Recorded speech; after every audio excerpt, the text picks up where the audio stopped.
A $5 billion class action lawsuit regarding housing on First Nations is now underway. It was brought forward by the chief of St. Teresa Point First Nation here in Manitoba, and more than 100 First Nations have signed on. CTV's Taylor Brock joins us live in studio with those details. Taylor, what exactly are the First Nation groups arguing? Well, Marilee, they're accusing the federal government of deliberately underfunding housing on reserves.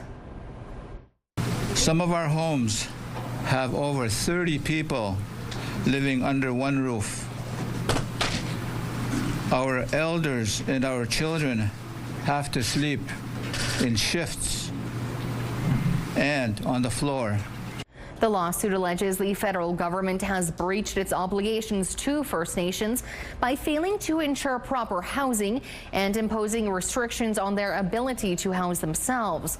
Furthermore, their statement of claim says the federal government has been told repeatedly for decades that housing was inadequate, yet failed to correct the issues. As a result, it's alleging First Nations people have been subjected to health risks such as poor ventilation, mold, and fire hazards.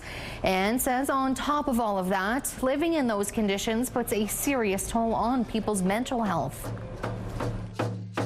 And so what you're hearing from the First Nations in this case is that they've been left with no choice but to turn to the courts in order to assert their rights and enforce Canada's responsibility to provide housing to First Nations on reserve. The lawsuit is seeking not only billions of dollars in damages and other costs, but also an order compelling the government to provide proper housing. Taylor, what do the feds have to say about all of this? Well, they're calling for the claim to be dismissed merely. A statement of defense from the Attorney General of Canada says Canada is committed to working with First Nations to ensure quality, affordable housing.